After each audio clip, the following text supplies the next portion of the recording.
Bonjour à toutes et à tous, et aujourd'hui on se retrouve pour la présentation d'un thème.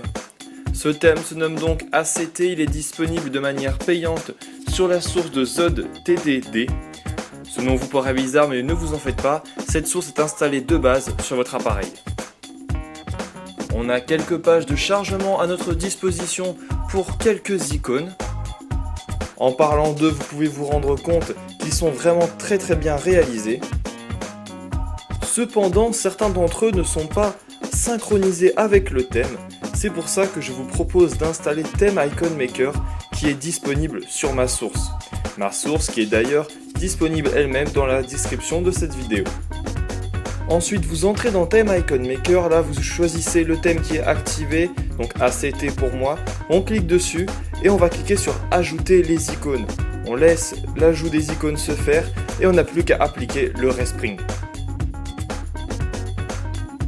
Une fois que celui-ci est terminé, vous pouvez vous rendre compte que les deux icônes qui n'étaient pas synchronisées avec le thème le sont maintenant. On a aussi un thème SB Setting qui accompagne ce thème, donc vous voyez qu'il est lui aussi très bien réalisé et unique en son genre.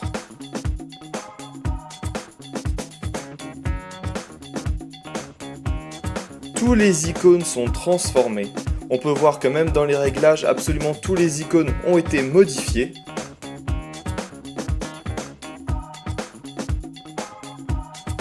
Ce thème existe en plusieurs coloris.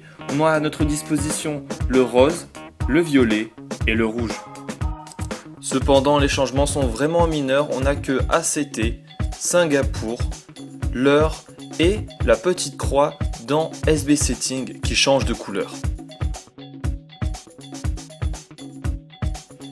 Ce thème existe aussi pour iPad. Alors les icônes sont les mêmes que ce soit sur le Springboard ou bien encore dans les réglages.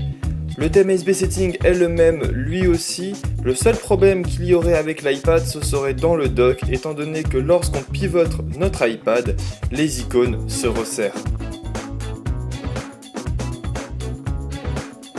Ce thème a vraiment bien marché étant donné que son créateur a développé la version 2 du thème. Alors je le trouve encore plus joli.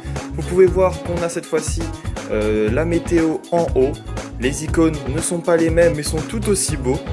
Alors on a plusieurs changements. On peut voir que à l'intérieur du multitâche ça a changé aussi.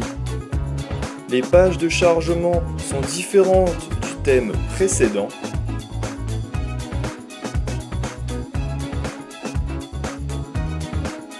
Tous ces thèmes sont donc disponibles sur la source de ZodTDD et de manière payante. Personnellement, je vous conseille d'aller l'acheter et n'hésitez pas à me dire ce que vous en pensez via les commentaires. Et moi, je vous dis à la prochaine.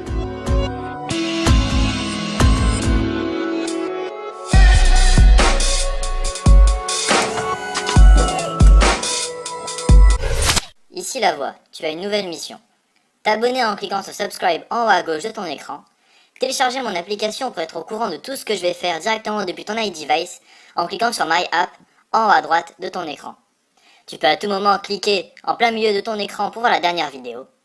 Bien entendu, je t'oblige à visiter mon site internet, mon Twitter et mon Facebook, et à visiter aussi les chaînes YouTube de mes partenaires, iPhone Touch News et Full Tuto. C'est tout pour le moment.